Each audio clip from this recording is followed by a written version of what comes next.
আসসালামু আলাইকুম। মোর্শেদ শোভন স্বাগত জানাচ্ছি টিভির সকালের খবরে। টাউন 7 শিরোনাম দেখছিলেন, এবারে নিয়ে যাচ্ছি পুরো খবরে। উচ্চ মূল্যস্ফীতি সহ বৈশ্বিক নানামুখী চ্যালেঞ্জের মুখে কারখানার গ্যাসের দাম বাড়িয়ে নতুন সংকট তৈরি করল সরকার। ব্যবসায়ীরা বলছেন, গ্যাসের চুরি ও অপচয় বন্ধ না করে এমন সিদ্ধান্ত উদ্যোক্তাদের নিরুৎসাহিত করবে।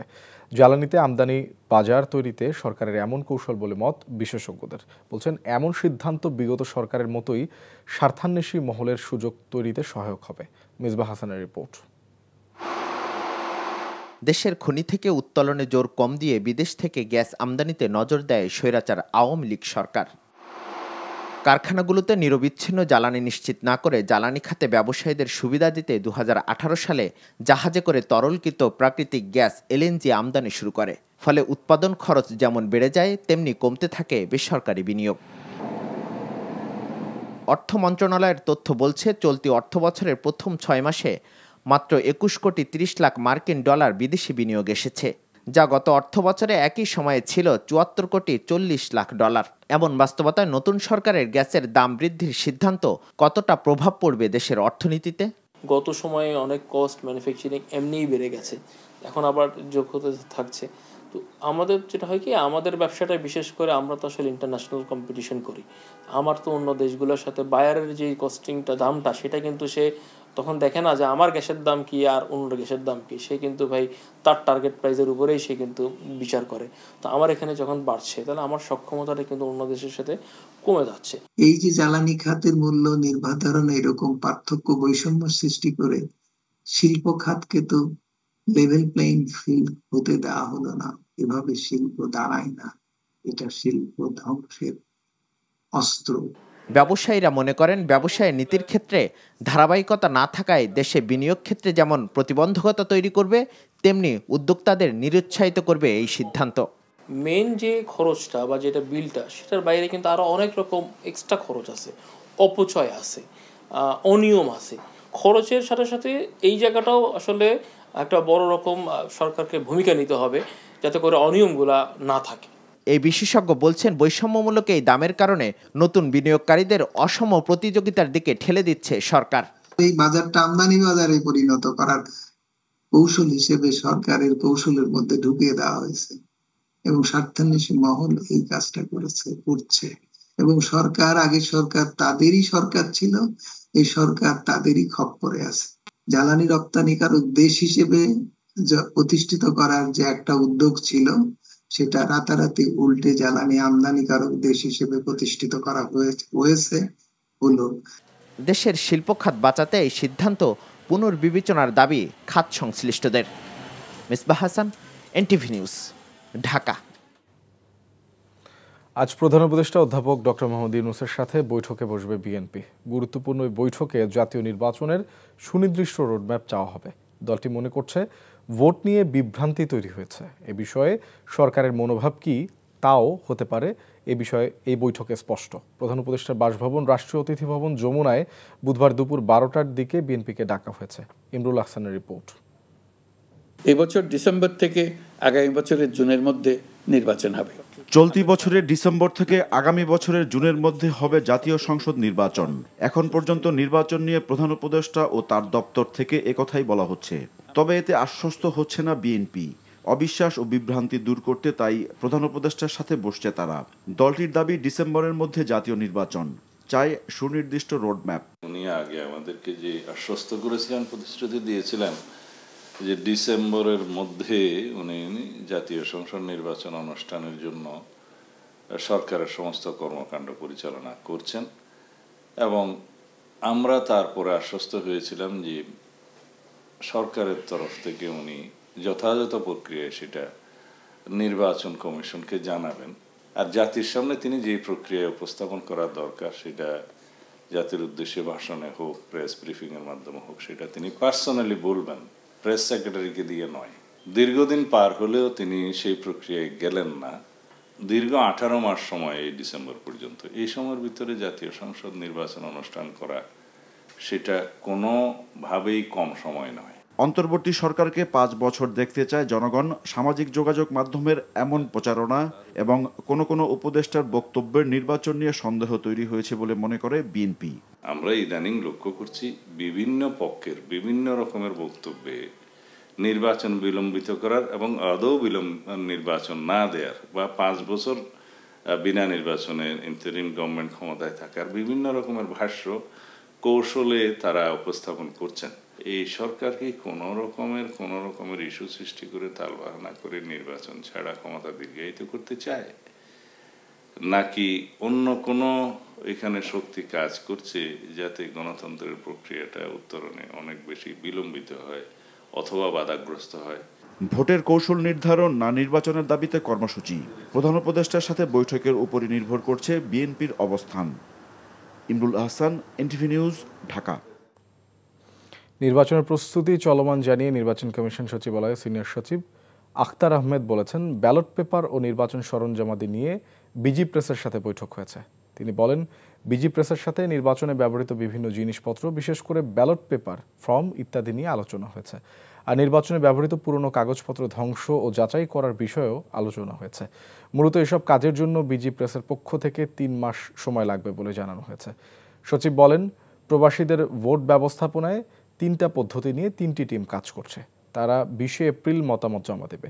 আর নির্বাচন কমিশনের কাছে আশু বাস্তবায়নের জন্য সরকার যে মতামত চেয়েছে সেটিও 30 এপ্রিলের মধ্যে জমা দেবে ইসি। রাজনৈতিক দলের সাথে প্রাথমিক আলোচনা মে মাসের মাঝামাঝি সময় শেষ হতে পারে বলে জানিয়েছেন জাতীয় ঐকমত্য কমিশনের সহসভাপতি অধ্যাপক আলী রিয়াজ। মঙ্গলবার সকালে সংসদ ভবনের এলডি হলে ন্যাশনাল ডেমোক্রেটিক মুভমেন্ট এনডিএম বাংলাদেশের সাথে আলোচনার শুরুতে তিনি কথা জানান। বলেন, যে ঐক্য দিয়ে দেশ ফ্যাসিবাদ মুক্ত হয়েছে সেই ঐক্য আবারও ফিরে আসবে। এ সময় এনডিএমের চেয়ারম্যানের নেতৃত্বে একটি প্রতিনিধি দল বৈঠকে অংশ নেন। ববি হাজ্জাজ জানান, সংস্কারের বিষয়ে বেশিরভাগ জায়গায় একমত তার দল এনডিএম। প্রস্তাবিত সংস্কার বাস্তবায়ন হলে জনবান্ধব সরকার গঠন সহজ হবে বলেও মন্তব্য করেন তিনি। প্রধানমন্ত্রীর মেয়াদ 2 টার্মের মধ্যে সীমাবদ্ধ রাখার বিষয়েও আমরা পুরোপুরি একমত নই। জাতীয় সাংবিধানিক কাউন্সিল গঠনের ব্যাপারে আমরা একমত হলেও আমরা মনে করি একমাত্র নির্বাচিত সংসদই এই সিদ্ধান্ত নেবার ইখতিয়ার রাখে। রাজুকের প্লট বরাদ্দের দুর্নীতির অভিযোগে দুদকের করা পৃথক 2 মামলায় ক্ষমতাচ্যুত প্রধানমন্ত্রী শেখ হাসিনা ও তার ছেলে সজীব ওয়াজেদ জয় সহ 18 জনের বিরুদ্ধে গ্রেপ্তারি পরোয়ানা জারি করেছে আদালত। অন্যদিকে অনৈতিক সুবিধা দেওয়ার জন্য বেআইনিভাবে গুলশানের একটি ফ্ল্যাট উপহার নেয়ার অভিযোগে শেখ হাসিনার ভাগ্নি টিউলিপ সিদ্দিকী সহ রাজউকের সাবেক 2 কর্মকর্তার বিরুদ্ধে মামলা করেছে দুদক। রিপোর্ট করেছেন শফি মাহমুদ সাগর। রাজধানীর পূর্বাচলে রাজুকের 60 কাঠা প্লট অবৈধভাবে বরাদ্দ নেয়ার অভিযোগে গত 12, 13 এবং 14 জানুয়ারি ক্ষমতাচ্যুত প্রধানমন্ত্রী শেখ হাসিনা এবং তার ছেলে সজীব ওয়াজেদ জয় সহ 29 জনের বিরুদ্ধে 2টি মামলা করে দুর্নীতি দমন কমিশন। মঙ্গলবার শুনানিতে আসামিরা অনুপস্থিত থাকায় তাদের বিরুদ্ধে গ্রেফতারি পরোয়ানা জারি করে আদালত। ঢাকার মেট্রোপলিটন আদালতের সিনিয়র বিশেষ জজ জাকির হোসেন গালিব মামলা দুটির চার্জশিট গ্রহণ করে এই আদেশ দেন। শেখ হাসিনা তার মেয়ের নামে বিভিন্ন প্লটগুলো তারা নিয়ে নেয় এবং সেগুলি দখলনে রেজিস্ট্রি করে নেয়। তা আজকে যে মামলা, এই মামলায় সজীব ওয়াজেদ জয় এবং শেখ হাসিনার নামে যে 2টি প্লট, এই 2টি প্লটের এই মামলা। তো বিজ্ঞ আদালত তদন্তকারী কর্মকর্তার তদন্তের যে রিপোর্ট সেটা আমলে নেন, নিয়ে তাদের বিরুদ্ধে গ্রেপ্তারি পরোয়ানা করে আগামী 29/4 তারিখ দিন ধার্য করেন। অন্যদিকে দুদক মহাপরিচালক জানান, অবৈধ সুবিধা দেওয়ার শর্তে ইস্টার্ন হাউজিং লিমিটেডের কাছ থেকে গুলশানের একটি বিলাসবহুল ফ্ল্যাট নিয়েছেন ক্ষমতাচ্যুত প্রধানমন্ত্রী শেখ হাসিনার ভাগ্নি এবং সাবেক ব্রিটিশ পার্লামেন্ট সদস্য টিউলিপ সিদ্দিক। তাকে সহ দুর্নীতির সাথে জড়িত রাজুকের 2 কর্মকর্তার বিরুদ্ধে মামলা করেছে দুদক। অভিযোগ সংশ্লিষ্ট রিজওয়ানা সিদ্দিকী ওরফে টিউলিপ রিজওয়ানা সিদ্দিক এবং রাজুকের আইন উপদেষ্টা, 2 জন আইন উপদেষ্টা এখানে সম্পৃক্ত ছিলেন এই বিনামূল্যে গুলশানের একটি ফ্ল্যাট গ্রহণের ক্ষেত্রে। এছাড়া 1 কোটি টাকার অবৈধ সম্পদ অর্জনের অভিযোগে সাবেক হুইপ পঞ্চরণ বিশ্বাসের নামে মামলা করেছে দুদক। শফি মাহমুদ সাগর, এনটিভি নিউজ, ঢাকা। দর্শক, এবার ক্রিকেট বোর্ডে দুদকের অভিযান প্রসঙ্গ। আর্থিক দুর্নীতি ও কাউন্সিলরশিপ নিয়ন্ত্রণে তৃণমূল ক্রিকেটে নিজেদের ইচ্ছে মতো কারসাজির অভিযোগে তদন্তে নেমেছে দুদক। তদন্তের জালে আছে বর্তমান ও সাবেক মিলিয়ে অন্তত 4 পরিচালক। অভিযোগ, তৃতীয় বিভাগ লিগ বাছাইয়ে দুর্নীতি, বিপিএলের টিকিট বিক্রির অর্থে গড়মিল ও মুজিব জন্ম শতবর্ষ পালনে আর্থিক অনিয়ম। মুমিনুর রিপনের রিপোর্ট। বিসিবির তৎকালীন পরিচালক ও বিপিএল গভর্নিং কাউন্সিলের চেয়ারম্যান শেখ সোহেল, যিনি শেখ পরিবারের সদস্য, তিনি করেছিলেন এই আয়োজন। বিসিবির কনসার্ট আয়োজনের ব্যয়, টিকিট বিক্রির আয় ব্যয়ের কোনো কাগজপত্রেরই ধার ধারেননি। সব মিলিয়ে এক আয়োজনে 20 কোটি টাকার বেশি দুর্নীতির গন্ধ পাচ্ছে দুদক। যেখানে সবশেষ বিপিএলের এক আসরে টিকিট বিক্রি হয়েছে 13.5 কোটি টাকা, সেখানে সাবেক সভাপতি নাজমুল হাসান পাপনের আমলের 8 আসর মিলিয়ে টিকিট বিক্রি দেখানো হয়েছে 15 কোটি। এখানে হয়তোবা অ্যানোমালি কি থাকতে পারে সেটা আমরা রেকর্ডপত্র সংগ্রহ করছি, সেগুলো রেকর্ডপত্র পর্যালোচনা করে আমরা দেখব যে আসলে এটার প্রকৃত কারণটা কি। মুজিব 100-এ অ্যাকচুয়াল খরচ হয়েছে 7 কোটি সামথিং, এখানে প্রায় 19 কোটি টাকা মানে খরচ দেখানো হয় নাই, না দেখায় সামহাও এটা সরানো হয়েছে বা কিছু এরকম একটা অভিযোগ পেয়েছে। এছাড়া দুদকের সন্দেহের তালিকায় আছে ঢাকার তৃতীয় বিভাগ লিগে দল নির্বাচনের দুর্নীতি। বাছাই পর্ব না করে জালিয়াতির মাধ্যমে নিজেদের মালিকানাধীন ক্লাবগুলোকে জেতানোর সব বন্দোবস্ত করেন কয়েকজন সাবেক পরিচালক। এমন তথ্য নিয়েও তদন্ত করছে দুদক। জানা গেছে বেক্সিমকো গ্রুপের ব্যবস্থাপনা পরিচালক শায়ান এফ রহমান, বিসিবির সাবেক সভাপতি নাজমুল হাসান পাপন ছাড়াও দুদকের তদন্তের জালে আছেন সাবেক 2 বোর্ড পরিচালক ইসমাইল হায়দার মল্লিক ও খালেদ মাহমুদ সুজন। আমাদের কথা হলো যে কেন আগের বছরগুলোতে 2টা বা 3টা টিম অ্যাপ্লাই করতো ক্লাব কোয়ালিফাইংয়ের জন্য, আর এখন কেন একসাথে মানে 60টা টিম অ্যাপ্লাই করেছে। এটা হয়তোবা কিছু কারণ আছে, আমরা ডকুমেন্টস কালেক্ট করেছি যে এখানে ব্যক্তিগত কোনো প্রভাব ছিল কিনা।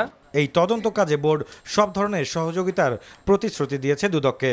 তথ্য বা ডকুমেন্টস আছে, এগুলো ওনারা চেয়েছেন, আমরা আমাদের রিলেভেন্ট ডিপার্টমেন্টকে বলেছি যে যে তথ্য বা উপাত্ত ওনারা চাচ্ছেন সেগুলো দিয়ে ওনাদের সার্বিকভাবে সহযোগিতা করার জন্য। প্রায় 2 ঘন্টা মিরপুরে বিসিবির কার্যালয়ে বিভিন্ন বিভাগ ঘুরে প্রাথমিক তদন্ত কাজ শেষ করেন দুদকের 3 কর্মকর্তা। Muminur Ripon, NTV news, Dhaka. বোতলজাত সয়াবিন তেলের দাম লিটার প্রতি 14 টাকা বাড়িয়ে 189 টাকা করা হয়েছে, যা আগে ছিল 175 টাকা। আর খোলা সয়াবিন ও পাম তেলের দাম প্রতি লিটার 157 টাকা থেকে বাড়িয়ে নির্ধারণ করা হয়েছে 169 টাকা। সচিবালয়ে এক সংবাদ সম্মেলনে এই তথ্য জানিয়ে বাণিজ্য উপদেষ্টা শেখ বশিরউদ্দিন বলেন, সামনে দাম কমবে বলেও আশার কথা জানান তিনি। এছাড়া বুধবার যুক্তরাষ্ট্রের 2 জন উপসহকারী পররাষ্ট্রমন্ত্রী ঢাকায় আসছেন, যাদের সাথে দুদেশের বাণিজ্য ঘাটতি সহ সার্বিক বিষয়ে আলোচনা হবে বলেও জানান তিনি। রিপোর্ট করেছেন রোকন উদ্দিন। মাসখানেক ধরেই বাজারে চাহিদার তুলনায় সয়াবিন তেলের সরবরাহ কম, তখন থেকেই আবারও দাম বাড়ার বিষয়টি আলোচনায় ছিল। রোববার ভোজ্য তেল আমদানি ও উৎপাদনকারী ব্যবসায়ীদের সংগঠনের পক্ষ থেকে বোতলজাত সয়াবিন তেল প্রতি লিটার 14 টাকা আর খোলা ও পাম তেলের দাম 12 টাকা বাড়িয়ে সংবাদ বিজ্ঞপ্তি প্রকাশ করা হয়। মঙ্গলবার সচিবালয়ে তারই আনুষ্ঠানিক ঘোষণা দেন বাণিজ্য উপদেষ্টা। তবে বলেন, আইন অনুযায়ী ব্যবসায়ীরা দাম বাড়ানোর ঘোষণা দিতে পারেন না। আর আমদানি করা ভোজ্য তেলে কর অব্যাহতির মেয়াদ 30 মার্চের পর আর বাড়ছে না বলেও জানান তিনি। ওনারা এই প্রেস রিলিজ না, এটা ইটস এ ডিফল্ট, ওনারা এই কাজটা করতে পারেন না।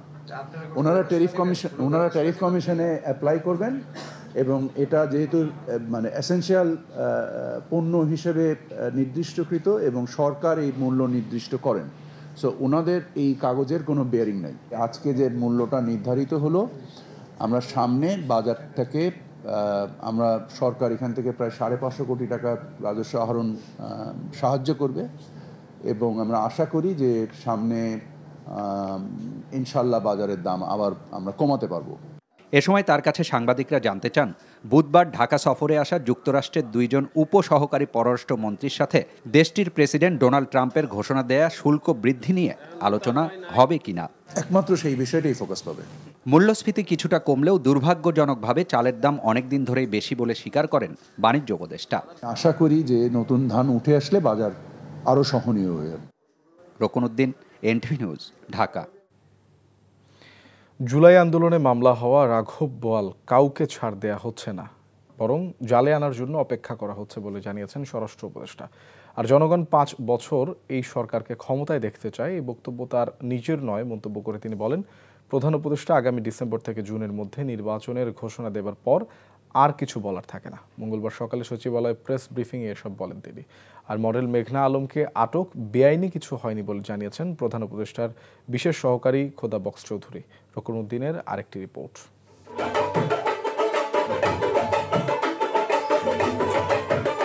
সবার সহযোগিতায় প্রথমবারের মতো জাতি, ধর্ম, বর্ণ নির্বিশেষে সবার অংশগ্রহণে চৈত্র সংক্রান্তি ও পহেলা বৈশাখ উদযাপন হয়েছে। মঙ্গলবার সচিবালয়ে আইন শৃঙ্খলা কমিটি সংক্রান্ত কোর কমিটির সভা শেষে একথা জানান স্বরাষ্ট্র উপদেষ্টা।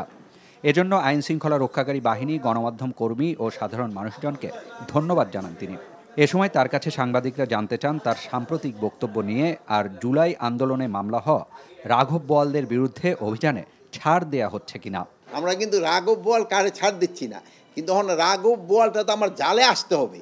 আমার জালে আসার আগ পর্যন্ত তো আমি তারে ধরতে পারতেছি না।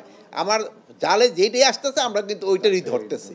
আপনি একটা যদি বলেন যে জালে আসার পরে আমি ছেড়ে দিছি, তো আমার বলতে পারেন আমি তো বলি নাই, এটা জনগণ বলছে, আমি তো কিছুই বলি নাই। ওখানে আপনার সাংবাদিকরা ছিল, এরা শুনছে, এরা বলছে, আমি তো কিছুই বলি নাই। আমাদের তো ক্ষেত্রে তো সরকার তো বলেই দিছে যে ডিসেম্বর থেকে ইসের ভিতরে, বলেই তো দিছে ডিসেম্বর থেকে জুনের ভিতরে। আমার ওই তো ওইটার বলার কোনো প্রশ্নই ওঠে না। আর মডেল মেঘনা আলমকে আটকের প্রক্রিয়া সঠিক হয়নি বলে আইন উপদেষ্টার বক্তব্য তার নিজস্ব এবং বেআইনি কিছু করা হয়নি বলে জানান প্রধান উপদেষ্টার বিশেষ সহকারী। এই আইন তো ব্যবহার হচ্ছে, এই আইন যে ব্যবহার হচ্ছে না তা তো না, এই একটা ক্ষেত্রেই তো আইনটা ব্যবহার হয়েছে তা তো না, এটা বেআইনি কাজ তো না। এখন আপনি যদি বলেন যে নির্দিষ্ট এই ক্ষেত্রে কেন কি হয়েছে, এটা তো মামলা একটা ঘটনা ঘটেছে, এটার একটা অভিযোগ আসছে, এটা নিয়ে একটা কাজ হচ্ছে, এটা নিয়ে হাইকোর্টে গেছে, আপনারা নিজেরাও রিপোর্ট করেছেন। তো হাইকোর্টে গেলেই তো এটা বিচারাধীন ইস্যু, সাবজুডিস ম্যাটারে তো কথা বলা ঠিক হবে না। মডেল মেঘনা আলমের গ্রেপ্তারকে কেন্দ্র করে ডিবি প্রধানকে সরিয়ে দেয়া হয়নি বলে দাবি করেন স্বরাষ্ট্র উপদেষ্টা। এটা তো পুলিশের ক্ষেত্রে অনেকের যাবে আসবে, এটা তো একটা নিয়ম। পর্যায়ক্রমে পুলিশের পোশাক ও লোগো পরিবর্তন করা হবে বলেও জানান স্বরাষ্ট্র উপদেষ্টা। রকুনউদ্দিন, এনটিভি নিউজ, ঢাকা। সুনামগঞ্জ ও উজানে আগামী এক সপ্তাহে স্বাভাবিকের চেয়ে বেশি বৃষ্টির পূর্বাভাস দিয়েছে বন্যা সতর্কীকরণ কেন্দ্র। এমন অবস্থায় ধান ঘরে তোলার আগ পর্যন্ত ডিসি, ইউনো সহ সুনামগঞ্জ জেলা ও উপজেলা প্রশাসন সহ কৃষি অফিসের সকল কর্মকর্তার ছুটি বাতিল করা হয়েছে। নির্বিঘ্নে ফসল ঘরে তুলতে ৮০ থেকে ৯০% ধান পেকে গেলে কৃষকদের ধান কাটার আহ্বান জানিয়েছেন সংশ্লিষ্টরা। ধান কাটায় অসুবিধা হলে প্রশাসন ও কৃষি বিভাগ সহযোগিতা করবে বলেও জানানো হয়েছে। মঙ্গলবার বিকেলে সংবাদ সম্মেলনে এসব তথ্য জানান সুনামগঞ্জের জেলা প্রশাসক ডক্টর মোহাম্মদ ইলিয়াস মিয়া। সংবাদ সম্মেলনে পানি উন্নয়ন বোর্ড ও কৃষি সম্প্রসারণ অধিদপ্তরের কর্মকর্তারা উপস্থিত ছিলেন। অন্তর্বর্তী সরকারের বাজেটের মূল লক্ষ্য কর আদায় বৃদ্ধির পাশাপাশি একটি ব্যবসা বান্ধব রাজস্ব নীতি গড়ে তোলা, এমন কথা জানিয়েছেন জাতীয় রাজস্ব বোর্ড এনবিআর এর চেয়ারম্যান মোহাম্মদ আব্দুর রহমান খান। মঙ্গলবার দুপুরে রাজধানীর আগারগাঁওয়ে এনবিআর ভবনে প্রাক বাজেট আলোচনায় তিনি বলেন, আগামী বাজেটে ভ্যাটের হার সিঙ্গেল ডিজিটে নামিয়ে আনার চেষ্টা চলছে। সেলিম মালিকের রিপোর্ট। 2025-26 অর্থ বছরের বাজেটে বাণিজ্যিক পরিবেশ উন্নয়নে ব্যবসায়ীদের দাবি এবং অর্থনীতিবিদদের পরামর্শ জানতে এনবিআরের এই প্রাক বাজেট আলোচনা। আপনারা যদি স্পিনিং এ ব্যবহৃত সকল ফাইবারকে উন্মুক্ত করে দেন, এতে পোশাক শিল্প মালিকদের সংগঠন বিজিএমএ সাব কন্ট্রাক্টের ক্ষেত্রে উৎসেকর 4% কমিয়ে 1% নির্ধারণের দাবি জানায়। আর এই শিল্পে প্রয়োজনীয় পণ্য ও সেবাকে 100% ভ্যাট মুক্ত রাখার দাবি জানায় বিকিএমএ। এছাড়া আমদানি করা উপকরণে আগাম কর প্রত্যাহার চায় আরেক সংগঠন বিটিএমএ। সোলার সিস্টেমটা যদি এটার উপর বিভিন্ন কম্পোনেন্টে এটির উপর আবার ভ্যাট, তারপরে এসডি ইত্যাদি নানা কিছু ইম্পোজ করা আছে, সরকার কোনোভাবেই কোনো কিছু না রেখে এটাকে একদম সম্পূর্ণ ফ্রি করে দেওয়া উচিত। গ্যাসের ধাক্কা আমরা কিভাবে সামলাবো আমরা নিজেরাও এখনো জানি না, কারণ আমাদের কনক্লুশন হচ্ছে 40 টাকা যদি গ্যাসের দাম হয়, আসলে ইন্ডাস্ট্রি চালানো সত্যি একটা কঠিন একটা ব্যাপার। আলোচনায় করমুক্ত আয়সীমা 2.5 লাখ টাকা বাড়িয়ে 6 লাখ টাকা করার দাবি জানায় বাংলাদেশ অর্থনীতি সমিতি। আর পলিসি রিসার্চ ইনস্টিটিউটের মতে সম্পর্ক শুল্ক নীতি সংস্কার জরুরি।